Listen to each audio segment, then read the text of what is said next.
In this segment, we're going to introduce to you the line launcher. You might hear it also referred to as the line gun. The manufacturer calls it a line launcher, so we'll refer to it both as the line gun or the line launcher. It's located here on the water rescue side compartment in this Pelican briefcase. We're going to go over what is contained in this case and how you set up the line launcher. Inside the kit, we have the line launcher itself, the spool of line contained inside the spool holder, the soft projectile, the hard projectile, eye protection, soon to be ear protection, a box of red loads, a box of green loads, and a box of yellow loads. There's also T-handle extension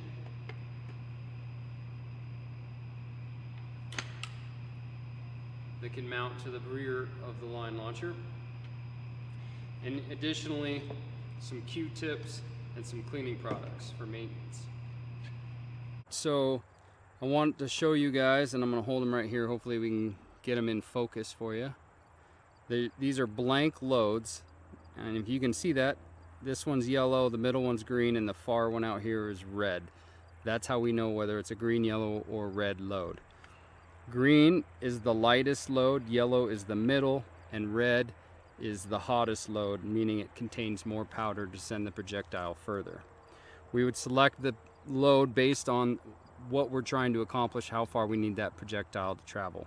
For 99% of the incidents or swift water calls that we're going to be using the line gun for, this green load is going to be sufficient. This line gun simply folds down when you pull this lever to expose the breech. You put the blank in, color down, leaving the rim-fired cartridge exposed. Simply fold this back till it clicks. It is now loaded, but still will not fire because the breech hasn't been pulled back. The cocking mechanism, sorry, breech may not be the right term, cocking mechanism hasn't been pulled back. Let me hand these to my assistant and grab the projectile. This is the soft projectile. We have one other projectile that's smaller and harder. I will show that to you here. Looks like this. This is heavier and designed to travel further. Hand that back. Thank you. This simply slides over the O-ring at the end of the line gun. That is an important piece we need to make sure is on the line gun every time that we pull the line gun out and we're getting ready to use it. Make sure that's not cracked or missing. Simply slides onto the end of the line gun like that. At this point, we would take the end of this line and tie it through this loop on the projectile. Inside here is a spool of thread or string, whatever you want to call it, that you want to make sure is feeding out of the center like this. If it's coming off of the outside, it won't play out right, and we need to have it reloaded. Each full spool contains about 600 feet, and you should get at least 4 good shots before you need to replace it. Always make sure you have enough line inside the tube before you fire the weapon. All right, next step would be to ensure that my far shore is ready. Currently, we were out in the field by Station 2, and Robbie is standing about 80 yards away, and he's going to be off to the side of where I'm aiming. I will pull the cocking mechanism back, and now it's ready to fire if I pull the trigger. I will do several steps before I do that. One is I will yell fire in the hole up, fire in the hole down, and fire a hole across. Then I will aim slightly above my target, accounting for how much arc I need, and pull the trigger.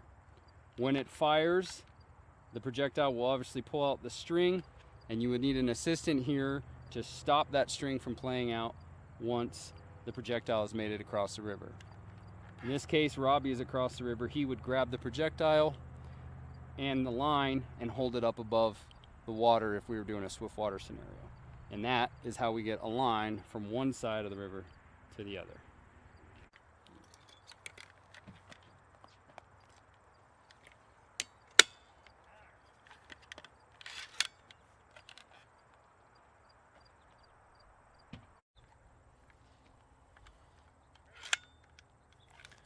Fire in the hole! Fire in the hole! Fire in the hole!